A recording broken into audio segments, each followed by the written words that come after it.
So welcome to our National Sibling Day Sibling Loss Gathering.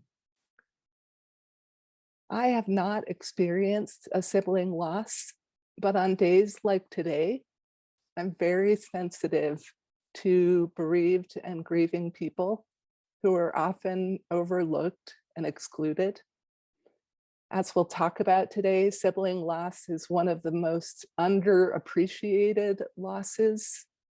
And I felt it was important to make room for the experience of sibling loss on National Sibling Day and to create a space where people can share about that experience.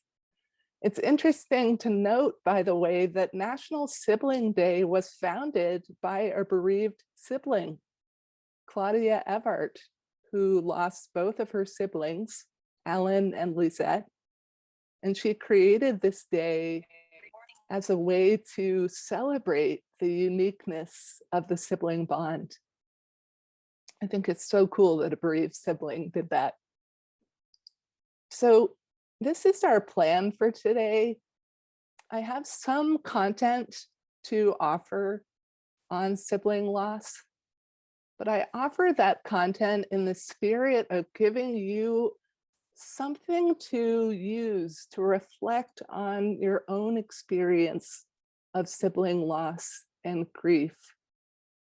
And really, my vision for today is that I do a little bit of content and then I turn off the recording and we have a lot of sharing and connection time, reflection time for you to share what your experience is and for you to connect with each other.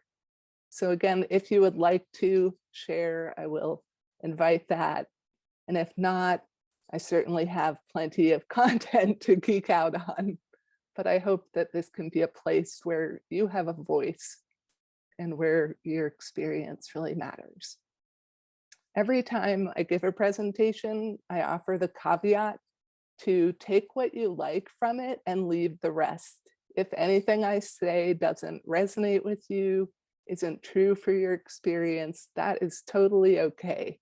And you have complete permission to just toss it aside and share about it in the sharing part if you'd like. And just one more sort of techie thing about today. After today's presentation, we'll be emailing you a program evaluation, which is really important for Mission Hospice's community education program. So we'd appreciate you filling that out.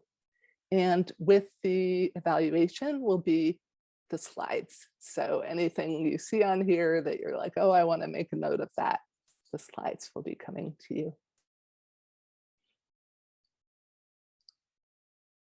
So as we get started today, if you have experienced the loss of a sibling, I'd like to invite you to put in the chat the name of your sibling so that we can share their memories in our hearts alongside with you. So if you'd like to contribute that to the chat, please do so.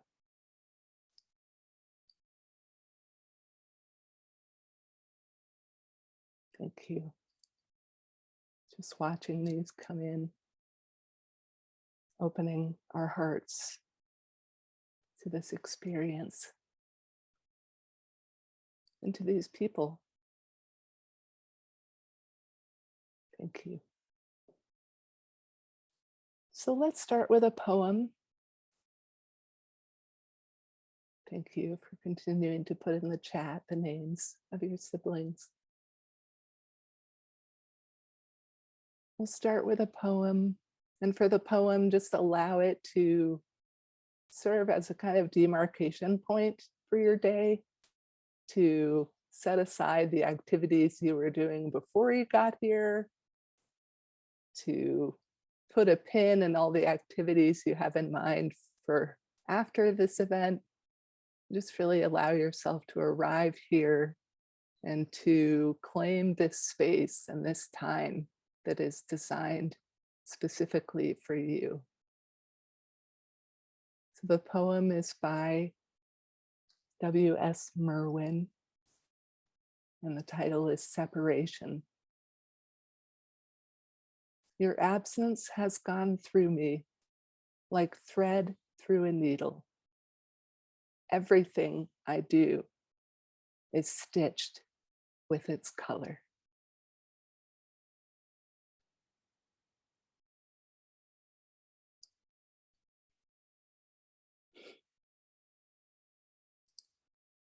So we'll start with just a brief overview of sibling loss. Again, most of you know what I'm about to talk about, but just as a way to really validate and normalize your experience if you've experienced sibling loss. What makes a sibling relationship unique? Why is it so uniquely itself? For most of us, our sibling relationships are often the longest relationships we will have. Siblings in the US generally spend 80 to 100% of their lifespans with each other. Again, to acknowledge this is sibling loss we're talking about. So I know that that's not true for many of you, but just to appreciate the enduring quality of sibling relationships. Siblings serve as role models, protectors, confidants, playmates, rivals. And as children, we devote 33% of our free time to our siblings, which is more than we spend with friends or parents or teachers. Siblings become parallel travelers in life. So when a sibling dies, siblings are grieving not only the death, but the loss of future hope and plans. The opportunity to grow old with someone who knew you at every stage of life that they were living for. Even grieving the past and what that sibling held for you in terms of shared history and shared knowledge. Someone wrote a brilliant little poem, we don't know who. When you lose a parent, you lose part of your past. When you lose a child, you lose part of your future. When you lose a sibling, you lose both. Your past and a part of your future. Now, here's what's so infuriating, maybe to me, is that sibling loss is hugely underappreciated.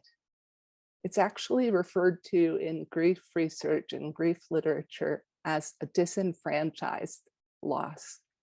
It's a loss that's overshadowed and viewed as secondary to the death of a child or a spouse or a parent. Siblings who've lost a sibling can feel like they're forgotten. And too often, their pain is overlooked, unacknowledged, or minimized. In fact, when siblings lose a sibling, often they hear, gosh, that must have been really hard on your parents, right? To lose a child is the worst possible loss you could have. Or siblings hear, remain strong for your parents. And these messages diminish and ignore the grief of the sibling. Siblings are so invisible in terms of loss that in the 9/11 memorialization process, siblings were not allowed to read the names of their siblings who had died in 9/11 until 2005.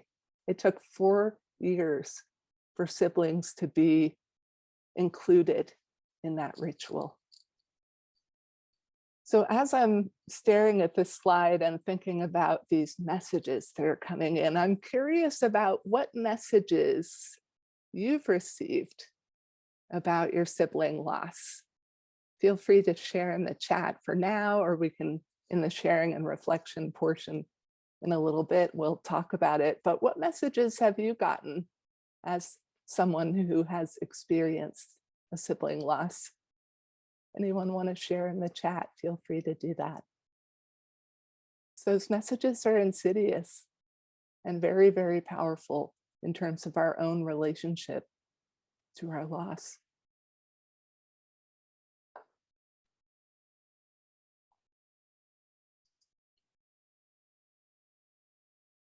Watching these come in. Yeah. I have to be strong for my parents. I have to look after them because their grief is the worst kind of loss. Yes, that's such a common message. And it's so diminishing and so minimizing. If you hear that the parents are going through the worst possible pain, then how do you feel about your pain? Yeah, thank you for sharing that. So let's talk about the family. Sibling loss has a massive impact on the family. Major readjustments are happening. The place in the family may change. New responsibilities and roles crop up. And you can experience a kind of double loss. You lose not only your sibling, but the emotional availability of your parents. Even what was mentioned in the chat, being able to acknowledge that you become a kind of caregiver for your parent when you lose a sibling. And that has major ripples that happen. And then finally, in terms of the overview, I just want to offer this from the website Compassionate Friends. It talks about what adult siblings may expect when they experience a sibling loss. Starting with survivor guilt. There is a kind of implicit care and protection among siblings, even if they're separated by physical distance. There's still a feeling for many siblings that they are protecting each other. And so when a sibling dies, survivor guilt is very natural and normal. Also, having the opportunity to continue to live and do things that you think maybe your sibling should be doing or could be doing generates a lot of survivor guilt. And again, that's completely normal and natural. In the grief research, grief literature, we see a lot of guilt on the part of sibling survivors. That's what I'll call people who've survived a sibling loss. Guilt about the state of the relationship over time. Once a sibling dies, it's very natural to review the relationship with your deceased sibling and look at how it changed and look at the limitations of it and how it could have been better and what you could have done to have it be better. Maybe you're not as rigorous, or you weren't as rigorous about staying in touch with the sibling, or you have some ambivalent feelings about the sibling, and all of that can generate guilt after a sibling loss. The idea that it could have been better or it should have been better. Anger is very common, very common. Sometimes over the new role in the family and the kind of work that you inherit in that role. Also, the kind of position that you're placed in as a surviving sibling, maybe the weight of having to live for the both of you, or new sets of expectations from family members. it's very natural to experience anger around these role adjustments. You didn't sign up for it. You didn't choose this. This isn't something that you are, you woke up one day and said, okay, I think I'll have this experience. And anger is a really natural response. A fear of mortality is very natural among surviving siblings. The idea that when we lose a sibling, then the idea that we are also mortal and that anything could happen at any time. So we do see higher rates of death anxiety and fear of mortality. Surviving siblings find positive changes in their lives as a response to sibling loss. Maybe a reevaluation of meaning in your life, or greater emotional strength, or the discovery of resilience, right? There's kind of an imperative that might emerge from the experience of sibling loss to know that we don't have a lot of time here. And we've seen people reorganize and reshuffle their whole lives based on what they learn in the experience of losing a sibling. Finally, even when a sibling has died, we see that a connection still remains. Surviving siblings talk about their siblings, think about them, remember them at special times, like birthdays, holidays, death dates, National Sibling Day, perhaps. Surviving siblings might create a memorial of some type. We'll talk about that in a little bit. And the idea that you don't have to surrender the connection with your sibling who died. I have a couple of other slides about that as being a very healthy, adaptive connection to maintain, that you can move forward in life and still have a connection with your sibling if you want. So that's me nerding out about an overview of sibling loss, but of course, you really are the experts here. And so what I want to do is turn off the recording and stop sharing my slides. And then let's talk about your experience. So let me figure out how to turn off the recording.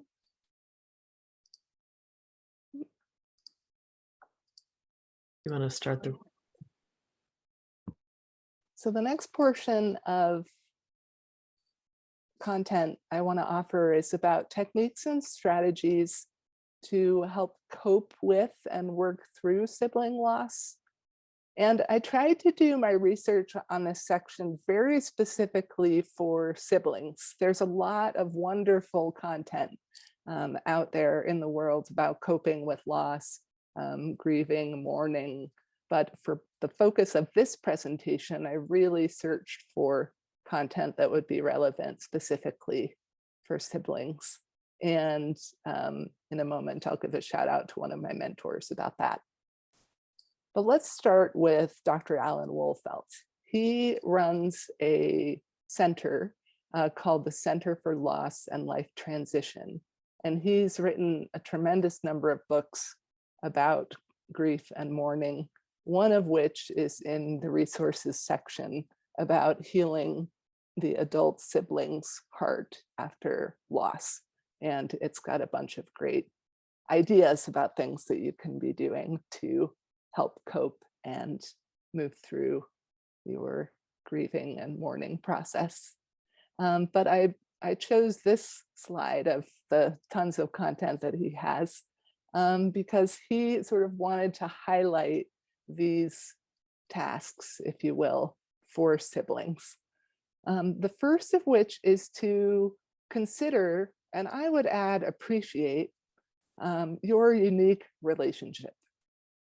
Siblings often have strong and ambivalent feelings for one another, derived from a very long and shared history, or not so long and shared history. Sibling relationships tend to be among the most complex relationships we have, characterized by a mixture of anger, jealousy, sometimes closeness and love. Whatever your relationship was with the sibling who died, I'm gonna bet that it wasn't entirely simple. Sibling relationships are complex because while we're growing up, siblings are constantly shifting roles, both friends and enemies, and competing for family attention and family resources, teammates at some times, competitors at others.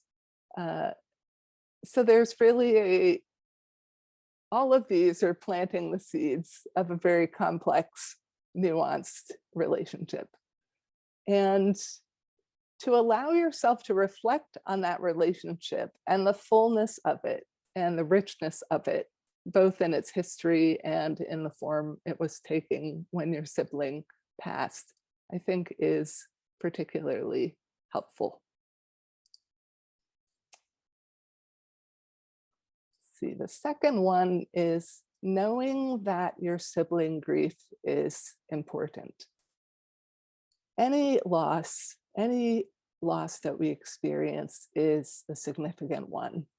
And many siblings who experience loss feel deep pain, a profound sense of loss, remorse, guilt, as we've talked about. Yet our culture, as we've talked about, underappreciates sibling grief. When an adult dies, it's the parent or the spouse or the children of the deceased that are most important in our culture. So to be able to claim and to own your experience of loss and grief is really important. And later we'll talk about finding places and spaces where you can share that experience. But your grief for your sibling is very real, and you have every right to feel it and to mourn your sibling. The third point Dr. Wolfelt makes is to accept different grief responses. There's no one right way to feel in grief, and there's no one right way to mourn after a loss. And that's true for you. It's also true for every other family member or person who knew your sibling. So you will probably find that your family members grieve differently or mourn differently than you are. And it's easy to play the comparison game and to think that you're not mourning or grieving enough, or you're not doing it right, or they're not doing it right. So to just be able to embrace the uniqueness of your grief response and to honor the grief responses of other people. Try not to let them alarm you or hurt your feelings. You can just appreciate that people have all different kinds of responses, and you can help the family members or friends in their process by just sharing openly with them about your experience, about what this is like for you. So to just make sure to accept different grief responses. Dr. Wolfelt is a huge fan of linking objects. Linking objects are items that belong to or remind you of the sibling who died.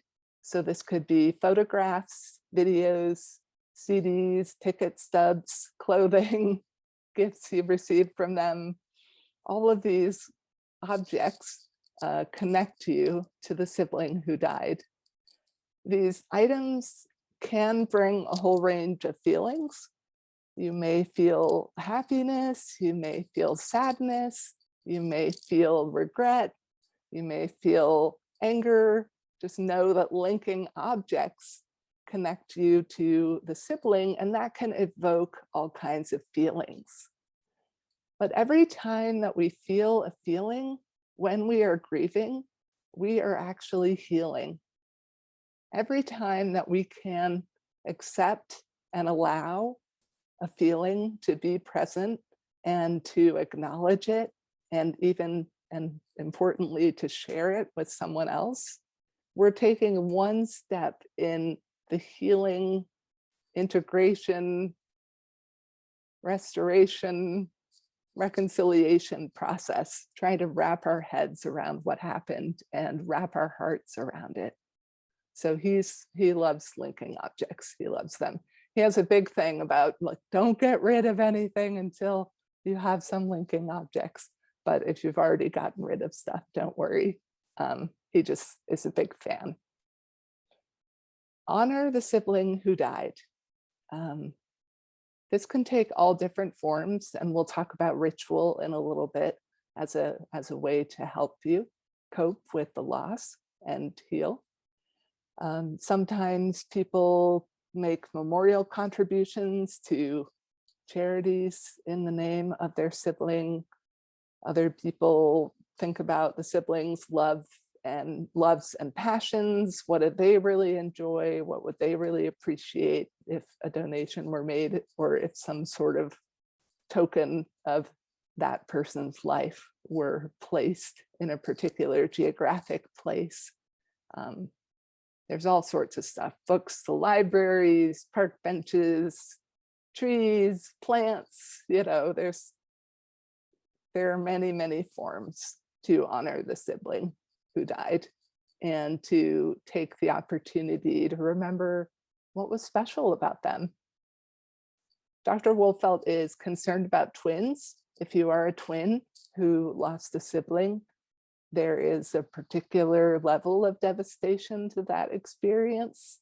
And he says that grief work for twins is particularly arduous. So he recommends for twins who have lost a twin to reach out to grief counselors for support.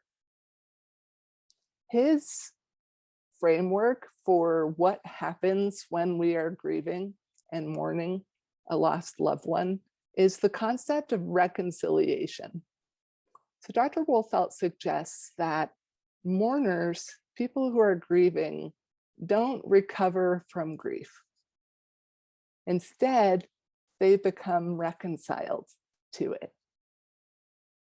We learn to live with our grief, and we are forever transformed by it. This doesn't mean that Dr. Wolfelt is signing you up for a life of misery. Mourners often heal and grow through their grief. He talks about how our lives can be deeper and more meaningful after the death of someone we love. But we only achieve reconciliation if we actively express and receive support for our grief. And I have a whole slide about ways to do that, but to find someone who can listen without judging you as you talk about your grief, to give your grief some expression, whether it's crying, journaling, making art, moving your body, finding things to do that help you express your grief and continue to do them. Because our culture does such a bad job at understanding grief, some people do deny or avoid their thoughts and feelings. And so I will say again, as I've said before, these responses to loss are normal, they're natural. Some people even say they're necessary. And if we can allow them and give ourselves permission for them, we facilitate the process of what Wolfelt would call reconciliation. It is a choice that you get to make to engage with your grief and to engage in mourning. That is a choice that you make, but it's a fruitful one. And of course, we at Mission Hospice recommend it. All right, so getting into other techniques and strategies. Talking about the loss is probably one of the most important things that you can do to validate and acknowledge the significance and enormity of your loss, to retell the story of your loss as many times as you need to.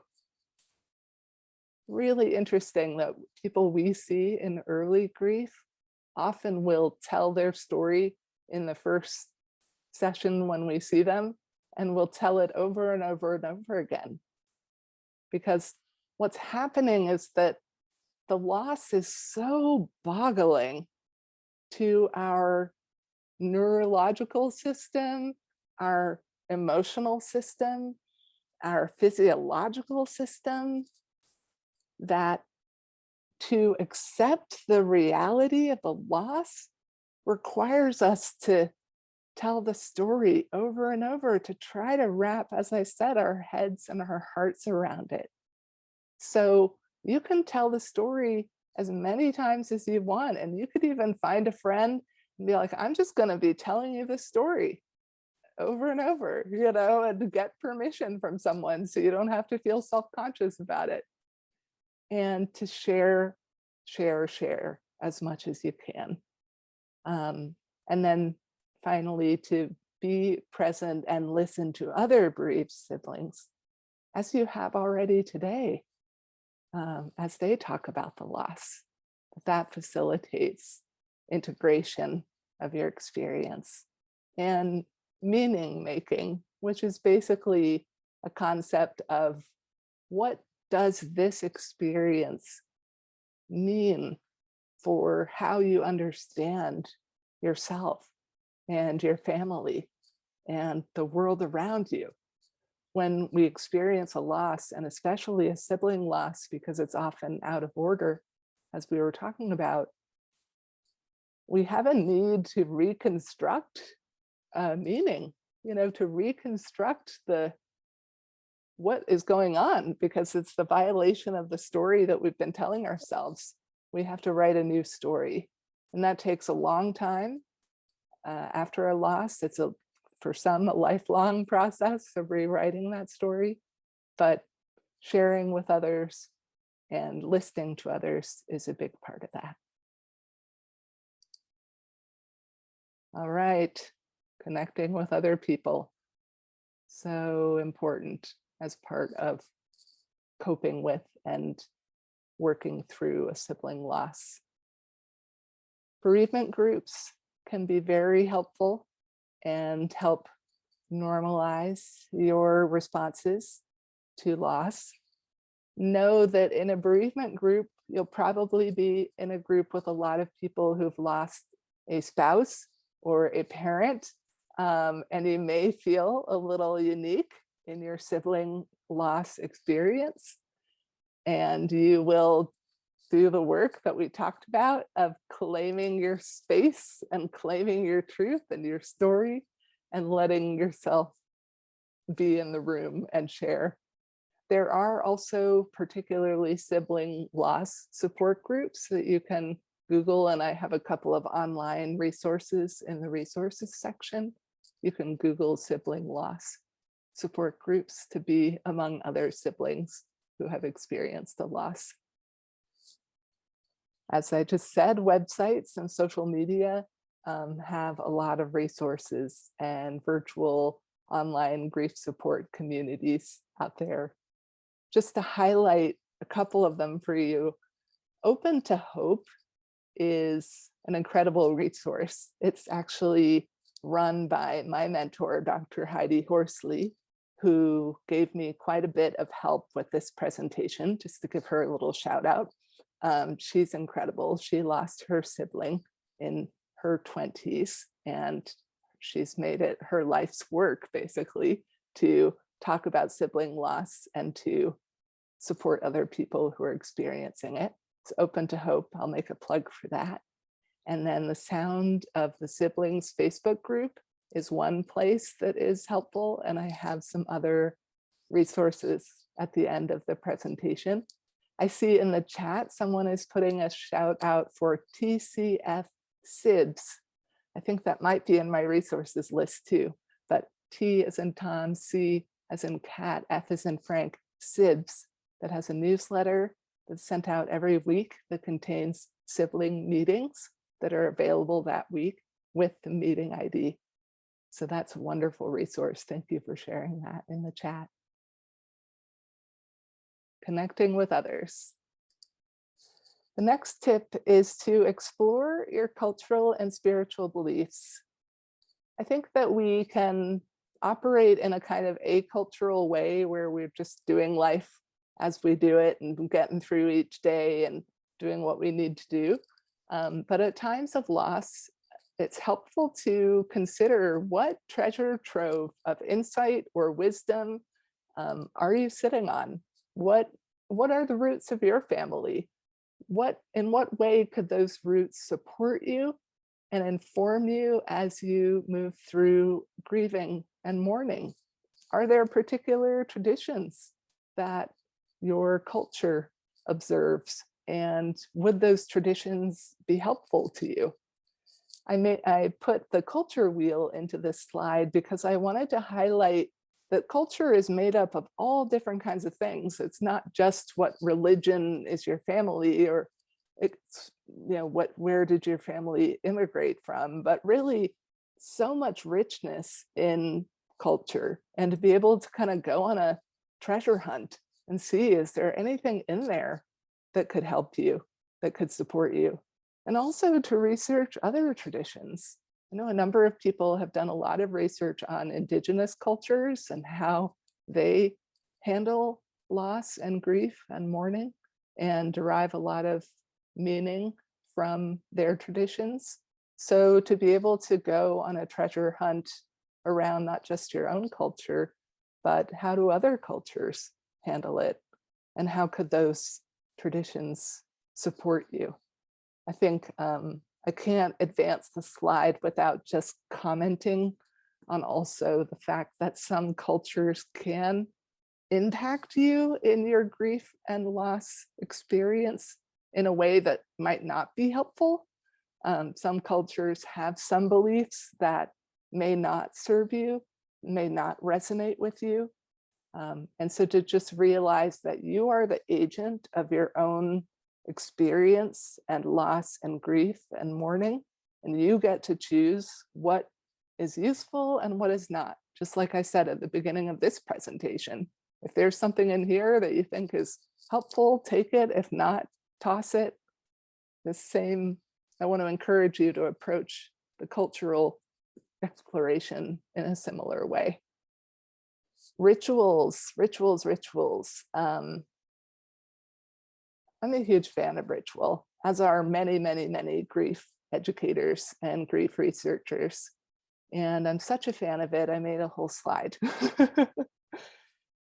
There is something so tremendously healing about ritual. And I had a slide where I put a bunch of nerdy stuff about all the research studies that talked about how vitally useful ritual is. And then I just took it out and thought, I'll just make this invitation. That as you process the loss of your sibling and the grief that you have as a result of it, to really set aside time and space to engage in ritual as a form of expressing that grief and potentially connecting to your sibling. So these are just a few ideas. You can write a letter, safely burn it, deep breathing, environmentally friendly balloons or lanterns, water balloons, a spiritual bath. There was a lot of stuff in the research I read about cooking and eating the favorite food of your sibling, particularly transformative in the research, which I was interested in. I read about tree bathing, which is new to me, but that's why I put the nature-based ritual in here. Tree bathing, going into a wooded area with your memories of your sibling with you and engaging in tree bathing. So again, you can Google and see what ideas you have about that. But that's a way to support yourself in coping and grieving. And then finally, in the tips and strategies portion, I want to talk for a couple of moments about creating a new relationship with your sibling or continuing the relationship that you had. Without nerding out on you too much, I'll just say that early in grief research and grief understanding, the idea was that when someone died, the bereaved person should disconnect from the deceased, divest themselves of all of the emotional attachment and emotional bonds, and move on in life without the deceased person present. That was what was considered healthy back in the era of Freud, etc. Now, there's actually a whole new body of research and body of work which suggests that it's really healthy and helpful and adaptive to recognize that our bonds with our deceased loved ones continue even after they've died. And that we can, as grievers and mourners, choose how we want to continue that bond. I mean, at a minimum, you could acknowledge that your sibling still exists for you, maybe in your mind, as a kind of mental representation of your sibling. And that from time to time, you might think, hey, what would they think about this? Or what would they say? Or what would they feel about this? And that's a continuing bond. Beyond the mental representation of the person that we're carrying with us always, apparently, according to the research, it never goes away. They're always there with us in that form. But in addition to that, you could put some time into thinking about what is the relationship that you want with your sibling now? What is possible for you to do to continue to feel connected to them and to nurture the bond that you have with your sibling? And to be curious for yourself as you move through life, like what would be helpful to you in terms of continuing the relationship, and what do you want that relationship to look like? I think it's one of the things I think is so interesting about this notion is that we started earlier talking about how complex our relationships with our siblings were because of the history that you shared and because of all of the nuances of it. But now you have an opportunity to create a relationship with the sibling without the interference of your history, maybe your wounds, maybe the rough spots that you would rub up against each other on. Like, I think of it like their humanity is kind of out of the way now. And now you could just have this loving, nurturing, they're rooting for you connection that maybe wasn't even possible when they were alive. So just know that continuing bonds is a really valuable way to stay connected to your sibling and for you to consider what the relationship is that you want with them. And I just want to read this quote because we were talking in the reflection and sharing portion about the idea of, are you still a sibling? This quote is, "A world does not exist where my sister did not die, but there is still always a place for my sibling in my life. I am a sister. I have a sister. My sister will always be with me." That's Kim Hammer and Karen Costanzo. Yeah. I see in the chat an acknowledgement that it's so hard to not feel like the relationship with the sibling who is deceased is all one-sided. that we can't hear or see them again. And I really appreciate that acknowledgement that here I am saying, oh, this is great. You can have a relationship and you can continue your bond and you could have an even better connection than you did before. And, it's all up to you. And I really appreciate that acknowledgement that even in that, it is all up to you. That you won't hear or see them again in the way that you did when they were alive. That part of sort of working through trying to understand the loss is to really be with that truth, that reality.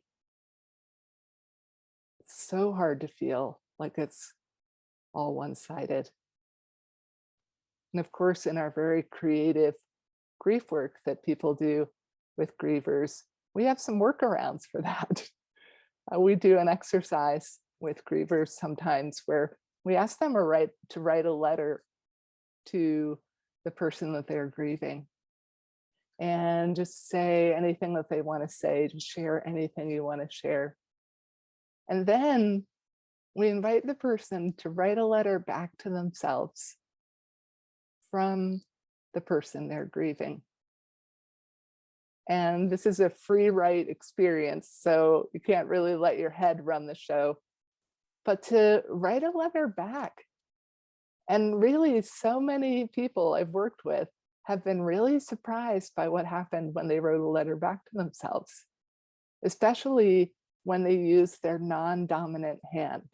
So if you're right-handed, you write the letter to the person you're grieving with your right hand, and then when you write the letter back, write it with your left hand, which helps you get out of your head. And some people report that they really feel like they're hearing from their loved one. But it's a strategy, it's a tip, and there's no workaround for the fact that it is one-sided. It's that you won't hear from them or see them again as you did when they were here. Yeah. Someone else shared in the chat that their brother-in-law said to them, "Why are you crying? This person's in a better place now," right? Like, how dare you be upset? They're in a better place. This falls into the category of what we like to call stupid stuff people say, except we replace the word stuff with a swear word, which I won't use. It's such a natural protective mechanism. When people are having emotion, people around us can try to just get us to stop having the emotion, right? Because they don't actually want us to be hurting. Let's think of it generously first off. They don't want us to hurt, and they're trying to help us. And then also they don't want to have any feelings that they can't manage. So they say stuff to try to make it better or to shut it down. And that is a really, really common one. Why are you crying? And wouldn't it be interesting to respond like, would you like to know why I'm crying? I can tell you. I can tell you why. Because I miss my sisters. Because I miss hearing their voice. I miss calling them. I miss doing things with them. To use it as an opportunity to stay in your experience and to stay in your truth, which you have every right to stay in. Yeah. Okay, so I'm going to pause our slides again, and we can talk about tips and strategies and things that have helped you, what's helping you now. So my mentor, I should say one of my mentors, Dr. Heidi Horsley, her work is centered around hope, remaining open to hope, the healing power of hope. And she doesn't offer a specific definition for hope. She says each person has their own understanding of what hope means to them. But there are in the slides a couple of slides about ways to instill hope if you feel like you are lacking it, or if it's something that you want to cultivate or sort of fan the flame of. So when you get the slides, be sure to take a look at the Instilling Hope slides. I put a slide in the deck about some activities that you could do. As I mentioned, Dr. Alan Wolfelt has a book called Healing the Adult Sibling's Grieving Heart. And in it, he has 100 things that you can do. I didn't put all 100, but I did put 4 of them that I thought could be interesting and helpful for you to do. So take a look at this slide when you get it. And then in terms of resources, I am, as you can see behind me, a big reader. So I have a couple of slides just of books specifically about sibling loss. Again, not books generally about grief, but just about sibling loss in particular. I really loved The Empty Room. That was sort of my favorite read of all the books on the list. But you'll have a list of books. And there's also a journal on here. Where is it? I have somewhere here, a journal that you can use to, that has a bunch of writing prompts in it. So that's also helpful. And then finally, just some websites and online grief communities. Open to Hope, as I mentioned, has a whole bunch of stuff about sibling loss, more informational than a community, but very helpful. And also Compassionate Friends, as we've discussed, has wonderful resources for siblings. There is Modern Loss, which has a section of their content all about sibling loss. And then Tender Hearts, which is a paid grief membership community program by David Kessler, who's a grief expert, has a particular group inside of it for sibling loss. So I'm highlighting that as well. I am going to take us off of the recording now, but let me say while we're still recording, thank you for watching this content on sibling loss. My overarching aim in the presentation today is to legitimize, prioritize the experience of bereaved siblings, to say that your loss is real, your sibling matters, you matter, and you have every right to your experience of loss and grief. So with that, I'm going to stop the recording and we'll come back to our community setting.